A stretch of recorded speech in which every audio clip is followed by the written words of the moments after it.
Good morning, Titans. I'm Mackenzie Moore. And I'm Kennedy Kavinsky. On this episode of Titan Television, we will discuss how some students are committing to more than just a college. And we will give you some tips on how to be safe in an emergency. All this and more on this episode of Titan Television.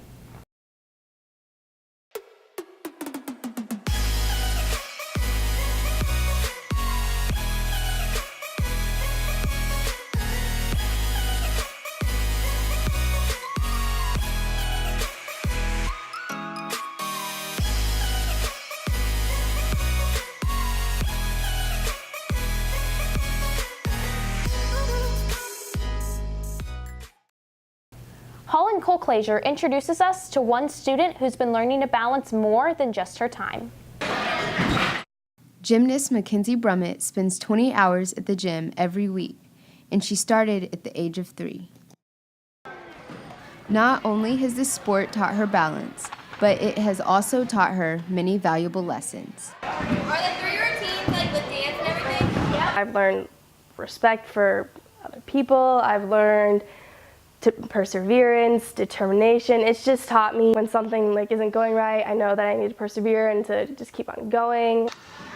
The most important being her diligence. I'm a level 10 gymnast, so to get to be a level 10, you can't just skirt by the skin of your teeth. You have to work hard. And so I think that's the main thing that's taught me, is that hard work will get you places. These characteristics will help when she enters the Air Force Academy this fall. If there was anyone on the team that could handle the structure and the discipline needed for the Air Force, she was my top pick. This is what I want to do with my life. After these 4 years, I'm going to be set up for the rest of my life, basically, through the Air Force. So it just seemed like the best decision. But with this decision comes challenges. The first 6 weeks that I'm there is basic training, and they basically transition you from civilian life to military life. And I hear that it's more mental than anything. So I hear that it's just completely it's crazy, completely draining and completely mentally draining. So, but after that, it's so much better. So I think that I'm gonna become a completely not different, but a better version of myself. Attending the Air Force Academy will allow her to continue competing in the sport she loves. So I'm going to be doing gymnastics while I'm there, so I'm going to be part of the gymnastics team. And then I hope to major in probably biology, and then from there go and be a nurse in the Air Force. She knows how to manage her time, so balancing gymnastics, social life, and school, and now transitioning that over to military life, gymnastics and school and social life. I'm not worried about her. And Brummett prepares for this challenge by maintaining this attitude. So I'm just gonna go into basic with an open mind, and that's basically all that I've heard that you can do. Just go in with an open mind and make sure that you're open to new opportunities. I'm Holland Colclaser, reporting for Titan Television. Brummett isn't the only student at West who has chosen to enlist after high school. Kaylee Addison tells us about another student who has just committed to the service. With the average cost of a university ranging from $10,000 to $24,000 per year, students are looking for any way to save money. Senior Ellie Lucas has found a way to earn her degree as well as follow her passion of enlisting in the Army, National Guard. I really felt called to serve, and my parents really didn't like the idea of me enlisting. They thought that I needed to get a college education before I was prepared to do anything. Being in ROTC, I think, will help me learn things faster because I kind of have a basic idea of what I'll be doing. The National Guard will allow Lucas to go to a Missouri college on a full ride. After she completes a 10-week basic training requirement, she is required to train 1 weekend a month and 2 full weeks each summer. Lucas is part of the 20% that are accepted and meet the physical and mental challenges it takes to join the National Guard. Many soldiers in the National Guard have civilian jobs and wait until they are called upon, usually in their home state. These soldiers often respond in case of a disaster or an emergency, such as the recent protests in Ferguson, Missouri, or the hurricanes in Texas and Florida. Lucas plans to study psychology in college and is not sure what she will do after graduation. However, Lucas's compassion for her community is what makes her fit for the job. Doing things for people and helping people out when they're struggling is when I feel best about myself. And after enlisting this past Tuesday, she is one step closer to gaining her free college education and starting her career. This is Kaylee Addison reporting for Titan Television. Each year, about 15 to 20 students from Lee Summit West decide to enlist in the armed forces. This year, senior Noah Lewis will also be leaving for basic training immediately after graduation and plans to pursue a career in the Army. I can either go to Germany, Korea, Texas, Kansas, Colorado, a few other states, and I can study while I'm in, so I can get my general education, engineering, stuff like that. You don't have to be in the military to know how to defend yourself. Drayden Wood has the story. With over 800,000 aggravated assaults happening in 2016, here are some tips to keep this from happening to you. Lee Summit Police Officer Scott Dewitt and self-defense instructor Jill Liker offer some ways to keep you safe. Strength in numbers. You know, we all like to think that we're very independent livers, but really anytime you have the opportunity to have someone with you, you really decline the chances of being attacked. It's the first thing you do when you get in your car. Lock the door. Because even cars now, they'll have, after you go a certain mile an hour, then the car will lock down automatically, but that may not be soon enough. If we let people know where we're at and when we're leaving and about how long it should take us to get home, if you're not where you're supposed to be and the time you're supposed to be there, they can kind of backtrack and try to find out where you're at, or at least start calling you and texting you and trying to find out, hey, is everything all right? If you do find yourself in an emergency situation, Sergeant Morris demonstrates one way you can defend yourself. The first thing you always want to do whenever somebody gets you in a chokehold is you're going to get your hands in here or put your chin down just to kind of save your neck a little bit, okay? So since I can see he has me from my right side, I want to rotate to his right side. So I'm just going to kind of drop my hips a little bit, rotate behind, and then drive my knee into the back of his knee. At the same time, my elbow is going to go into his elbow. It's going to help him go down onto the ground, and it's going to keep him from basically choking me out. So it's just going to be one fluid motion where the knee goes up and the elbows goes back at the same time. And then he's going to go on the ground. Some additional tips teens should be aware of are: put down your phone when you are walking in public. Follow your intuition. Be aware of your surroundings. It only takes one instance for you to become a victim of a crime. So we always got to keep that in our mind on what if this happens, how would I react? And I think that's important that we're always playing through that stuff. With photographer Mackenzie Moore, this is Drayden Wood reporting for Titan Television. And then just push down to the ground.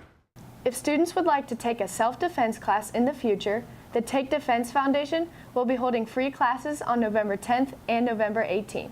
For more information, check out takedefense.org. And if you'd like to learn more safety demonstrations from Staff Sergeant Morris, you can check out LS West Online. This year, the juniors are experiencing a different kind of English class. In today's world, social media has taken over. From tweets to comments to DMs, teen life is lived through a screen. And due to this, face-to-face communication skills are suffering. According to the Washington Post, teens on average spend 9 hours a day looking at online media. But communication teachers are using class time to get kids away from media and back into class conversation. We noticed that sometimes it's harder to have a conversation.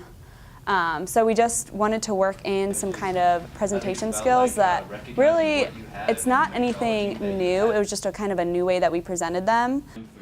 In the classroom, students are taught how to incorporate soft skills such as self-confidence and asking and answering questions. How do you feel that Tom Hatley is having an affair with? There's always that awkwardness at the beginning of a new meeting, but it was kind of good to embrace it and show students, hey, it's good to reach out. But the soft skills learned in this course won't only transfer into a grade, but also into the real world. Oh, I bet you killed a man because they don't understand what. These are skills that are going to, again, transpose or transcend the classroom, and students are going to be using them when they are interviewing for any kind of job or when they have to meet somebody beyond the walls of Lee Summit West. And so it was really important for us to hone those skills. With photographer Kate Bowles, this is Holland Colclaser reporting for Titan Television. Gatsby obviously does, like, monetarily. Up next, Cody Ball takes on this edition of Titan Talk.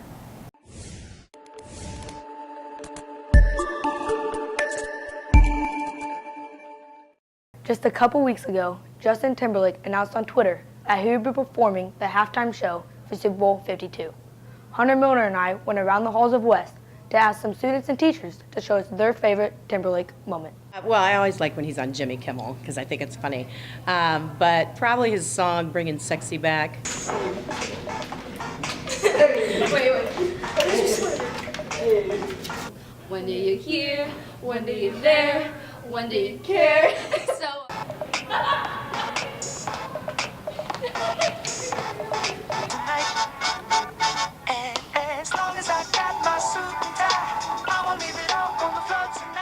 With photographer Hunter Milner, this is Cody Ball, reporting for Titan Television. Thanks, Cody. Seniors, the end of our high school career is quickly approaching. Here are some upcoming events you should know about. Jostens will be here today and November 21st during all lunch shifts to take cap and gown orders, and February 14th and February 23rd to deliver announcements.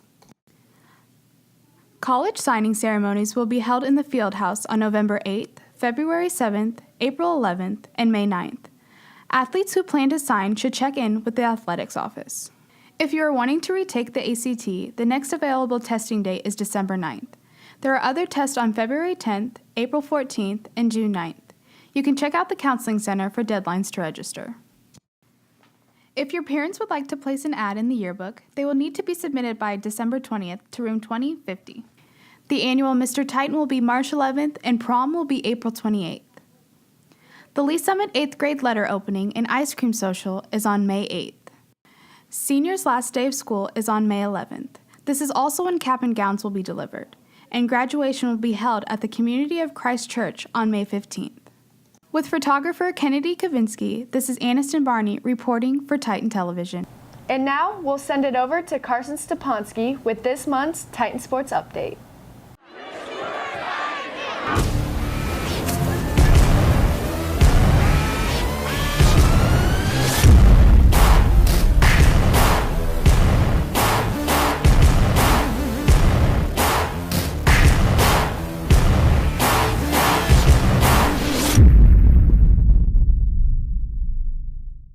Hello Titans, and welcome to this edition of the Titan Sports Update. I'm Carson Stepanski.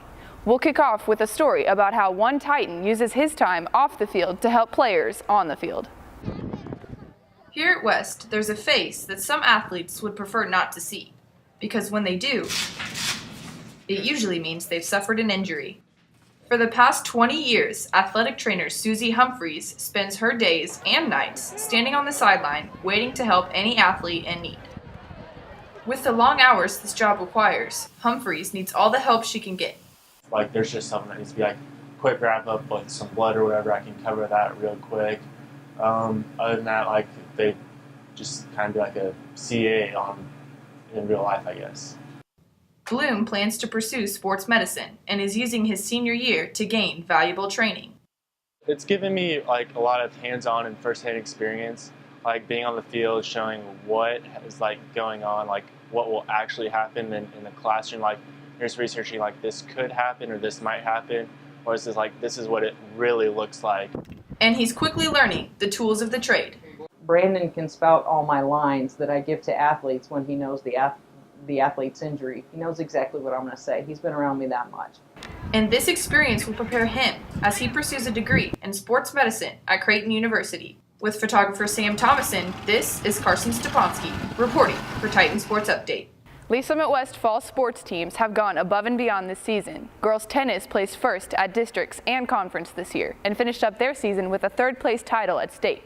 Boys soccer finished their season with a record of 9-11. They lost to Lee Summit in the first round of districts. Softball had very few errors this season, placing first in districts, sectionals, and conference. They ended their season by tying for 5th at state and a loss to a strong Staley team. Volleyball won in districts but suffered a tough loss against Liberty in their first round of sectionals. Girls golf finished their season placing 2nd in conference and sectionals. They also placed 6th at state. Junior McKenna Rice set a new personal record of 72, tying the Lee Summit West all-time record. Congratulations, McKenna. While most fall sports have ended their season, others are still competing. Boys cross country has trained hard this season and it has paid off. They placed 2nd at conference and sectionals, 1st at districts, and are competing tomorrow at state. Girls cross country got 3rd at districts, 2nd in their conference and sectionals, and will compete for state tomorrow. Both teams will be traveling to Oak Hills Golf Center. Boys swim and dive placed 4th in conference this season, and they will compete at state November 3rd and 4th. They will be taking 6 individual competitors and 3 alternate competitors. Also, congratulations to junior Carson Spencer for breaking the Lee Summit West record for the 200 free. The Kansas City Chiefs are also coming off a big win. Jarrett Pemberton and Dawson Airholtz talked to one fan who knows what it's like to have a successful season. There are plenty of people who own a piece of Chiefs memorabilia, but inside this house, there's a living piece of Chiefs history. Having played in multiple Super Bowls, Fred Arbanis was part of the only championship team in Chiefs history. And winning a Super Bowl left him with more than just a ring. You feel like you're running on air. You're so fired up and ready to go. Arbanis was a tight end at Michigan State, and after graduation, he was drafted by the Dallas Texans, who would later become the Kansas City Chiefs. Behind every piece of memorabilia is a story, and Arbanis remembers them all. From my Notre Dame game, I got the game ball there. His home is full of helmets, footballs, and pictures. But the thing that brings the most joy is a simple popcorn bucket. He says it's because it has a picture of all of his teammates. E.J. Holub. E.J., yeah. And this love of football runs in the Arbanis family. Junior Sam Thomason decided to pursue football to follow in his grandpa's footsteps. I just kind of want to carry on the family tradition and just keep on playing. Apart from football, Thomason has learned about life from the experiences of his grandpa, bringing them closer together. He teaches me a lot of lessons and a lot of morals, and he just has always been there in my life. So as the Chiefs travel to Dallas, the home of Arbanis' first team, both Thomason and Arbanis will be rooting for their hometown team as the Chiefs look to improve their record to 7-2 against the Cowboys on Sunday. With photographer Jarrett Pemberton, I'm Dawson Airholtz, reporting for Titan Television. Shortly after their interview with Mr. Arbanis, he suffered a stroke, but is doing well and recovering in a rehabilitation center. We wish him well. Until the next Titan Television, you can keep up with Titan Sports with our weekly rundowns on our Twitter page, @LSW Sports Update. This concludes this edition of the Titan Sports Update. I'm Carson Stuponsky. Back to Kennedy and McKenzie in the studio. Thanks, Carson. Do you have a story idea you want us to cover? Be sure to check out LS West Online's new contact page. That's all we have on this edition of Titan Television. I'm Kennedy Kavinsky. And I'm Mackenzie Moore. Have a great weekend, Titans.